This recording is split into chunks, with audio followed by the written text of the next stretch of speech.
get back to this. The wires are important.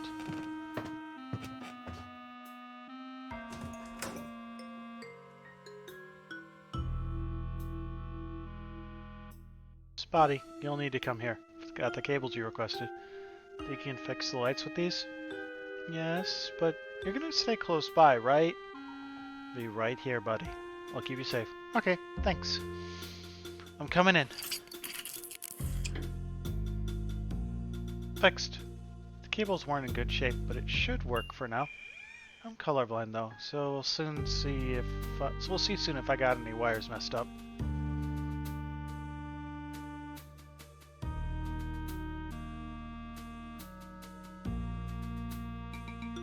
All good either way. Thanks, Spotty.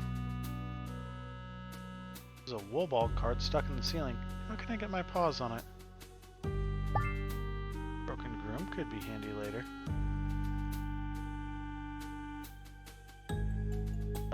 Donk.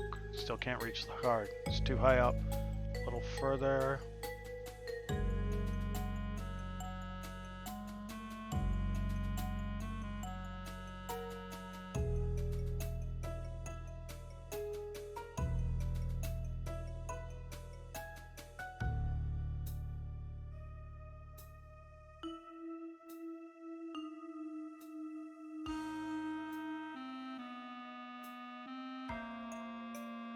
Something to hold them together.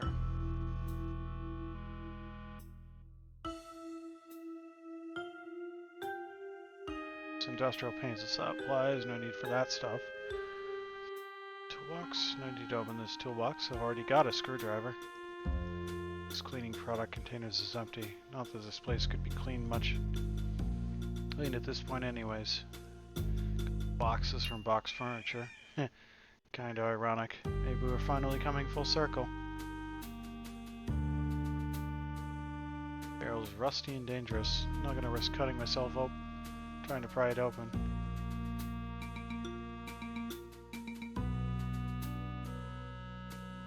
Buddy did a great job getting the lights back on quickly. Really regret how much I undervalued him when we started on this case.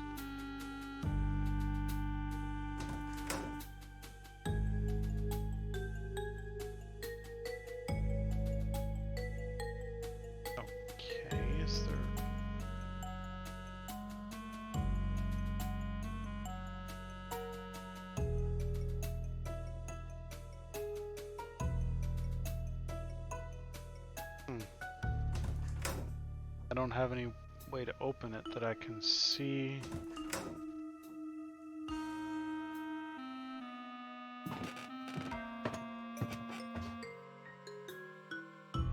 Guess I'll go back outside. Grief, this laser is huge. How powerful is this thing? The hatch on the end of it. Hatch is screwed to the laser device. So, unscrew it. The hatch is too far for me to use a screwdriver, and I'm not going to try climbing that. I need to find some way to get closer to it.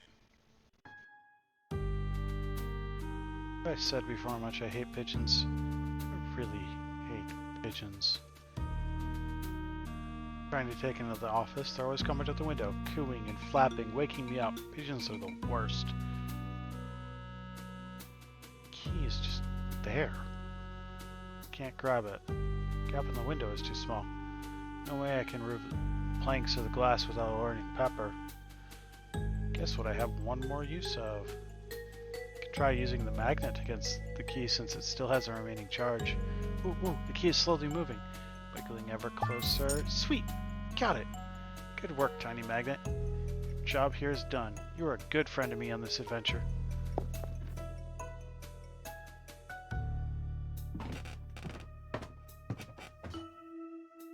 Is that the medicine cabinet key?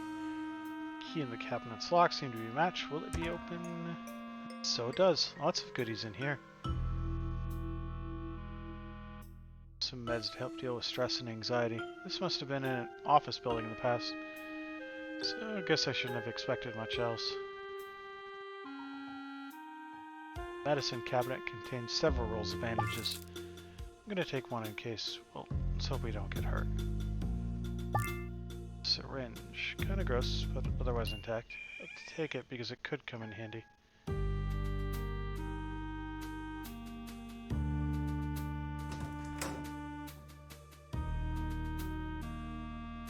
Let's see.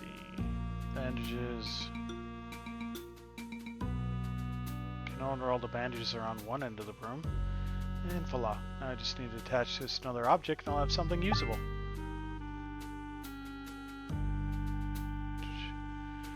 I can guide the screwdriver and the broken broom and then tie them together with this bandage. Tighten the bandage as much as I can. Ta-da! My newest invention, the screwdriver with a super long handle. Perfect for that hard to reach screw. More rust than I thought. I'm almost proud of myself. It also is good for striping cards off. Okay, my super long screwdriver broom monstrosity should be good enough to snag the card. Just gonna push it a little on the left, now a little on the right. Come on, come on. Finally, another rare card for the collection. So I think that's 7 out of 8 cards.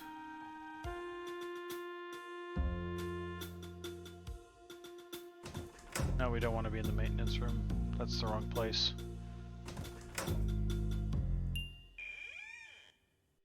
Stairs.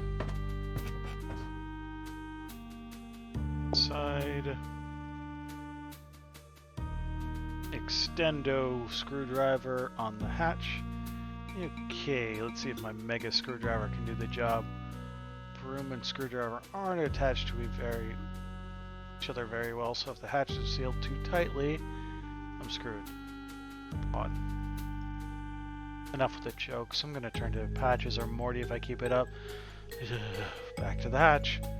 Easy, easy. Slowly. Almost there. Phew. Finally, hatch is open. I was worried my creation wouldn't hold. Now, way to stop this machine.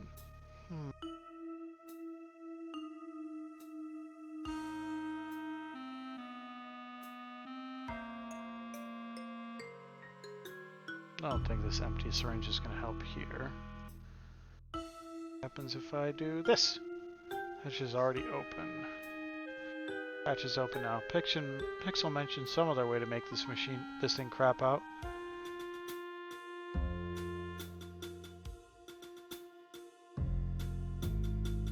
This might work, but if I just catapult the punch from the flask, I'll miss the target. Need something to help guide my aim.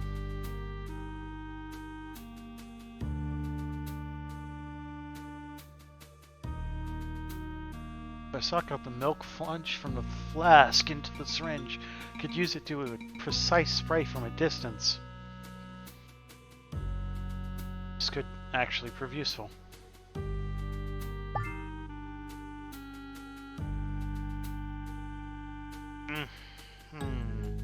I'll take your word for it. I'll try using the syringe to aim the milk punch into the laser. The punch is so strong, maybe it'll bork up the electrolyte inside, right? Guess I don't have any better options at the moment. Alright, here we go. Ooh, down the hatch it goes. Not too bad. We got sparks flying now. Good. Spectre, you need to get down here right now. Just a minute, Spotty. You really need to get back right now. Okay, I'm coming. Can't go alone for more than 5 minutes and he starts whimpering. Not easy taking care of a dog sometimes. What did you get yourself into, Spotty? Pepper. Surprised to see me so soon, Inspector? Last time was the catnip steal, I guess. If you hadn't caught the mad catter, I would have paid him back personally. Not a business, though. No sudden movements or I'll shoot. Come with me. Somebody needs to talk to you. What are you talking about? Oh, little cat, you're expected.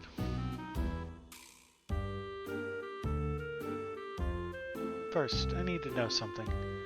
What were you doing outside? That's for me to know, and you to not know.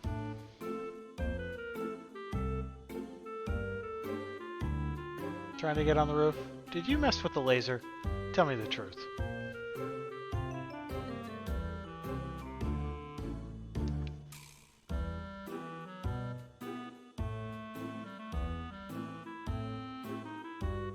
Do I want to tell him the truth?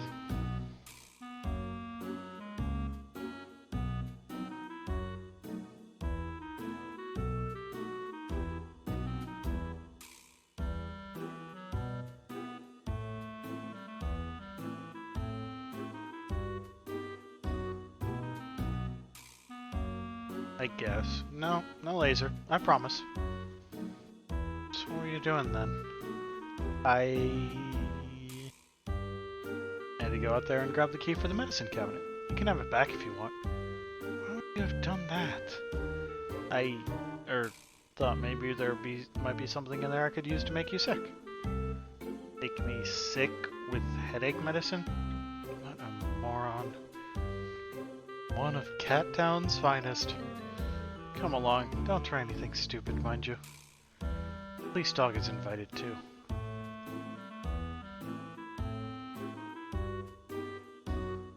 Spotty, remember what I said about closing your eyes? Okay?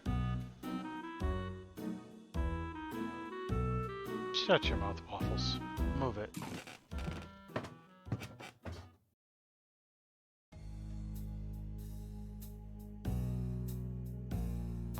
And now everyone is here. Hello, Waffles. Very good to see you again. Snowball, you're involved in this?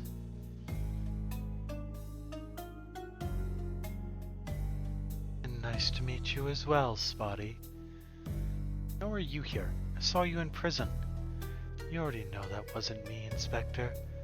Don't play the fool. One thing I know not to do is underestimate you. And I'm confident you now understand the events of the last few days. You know what you're doing with this laser. You gonna destroy the entire city? Goodness, no. What kind of mad cat do you think I am? Destroying the city? To what end?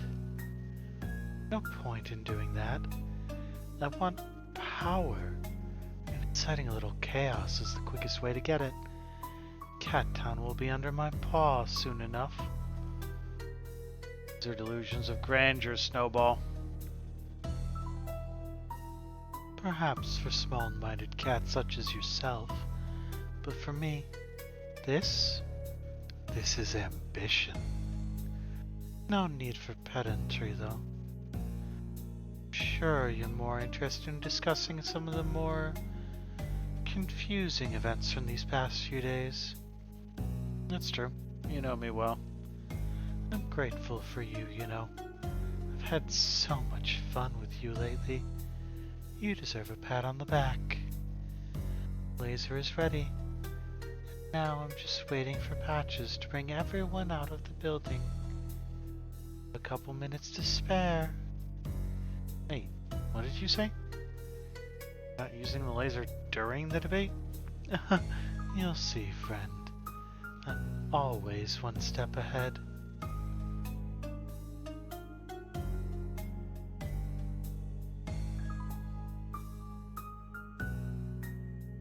No Pepper's pointing a gun at my back. Better keep a low profile for now. So not anything to do with but talk to Snowball. To start, we'll go back to the beginning. To the formulation of my greatest desire. Control every soul in Cat Town. Some years ago, I created a corporation of thieves. We secured a large number of assets, became rich, and the police couldn't catch us.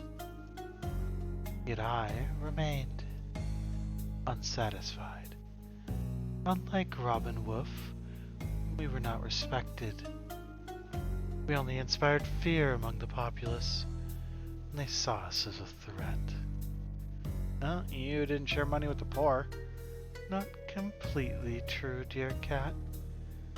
I paid people to do various jobs for me, some of whom were in need of cash. Fortunately, they weren't as trustworthy as my original crew.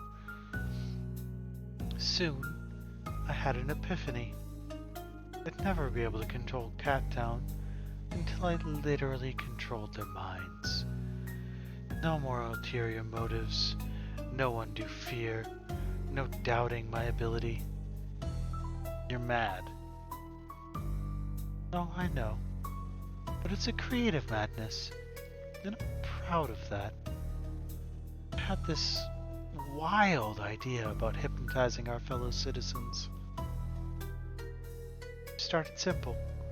Reverse psychology. Classic conditioning. Basic things. Who needed subjects to experiment upon?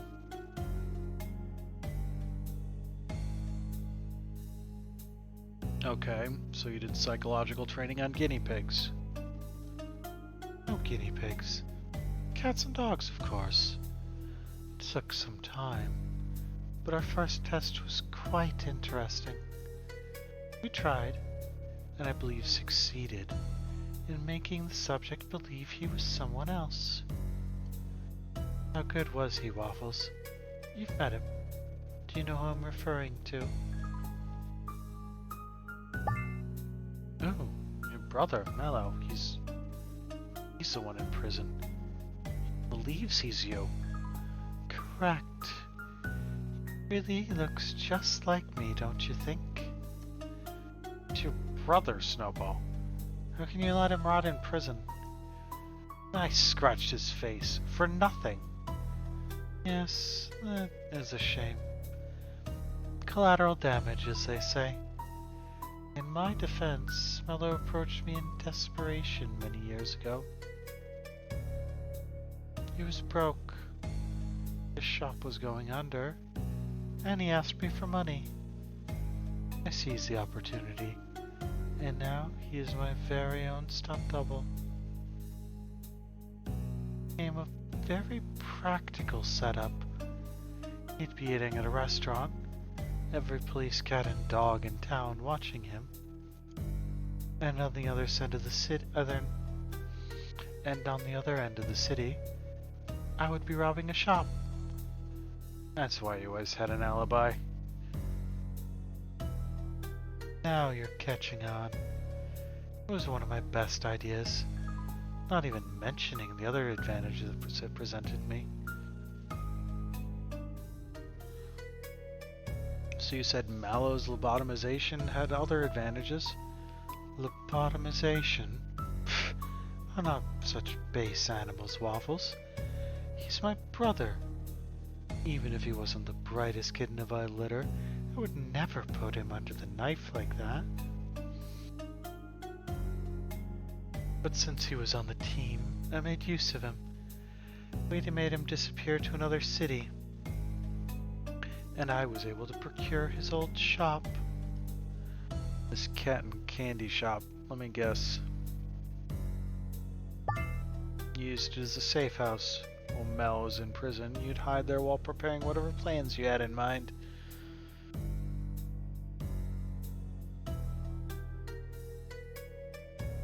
Maybe you're a little quicker than I expected. And as you sat quietly in the shop, your brother pushed pancakes off a rooftop. I must tell you the truth. We conditioned Mallow to be like me. Before this incident, I told him to hurt Inspector Waffles. He surprised even myself. He understood that killing your partner would hurt you more than just a physical wound. You're much too compassionate, Waffles. It's your weakness, a target on your back.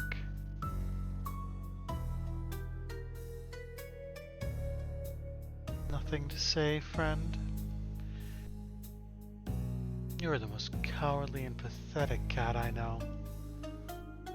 Sentiment is appreciated. Now back to my story. Mallow wasn't the only subject in the first batch of experiments. So you had a batch of test subjects? Oh yes. We hypnotized a number of cats and dogs. Mostly those who nobody would look for or notice behaving differently. Each of them possessed something we felt we could use to our advantage. Trait, or an object. The Maple Market cashier, for example. We knew the shop was located over a sewer access, and so we used it as our first safe house. We held our fake cult meetings too, but you already know about that.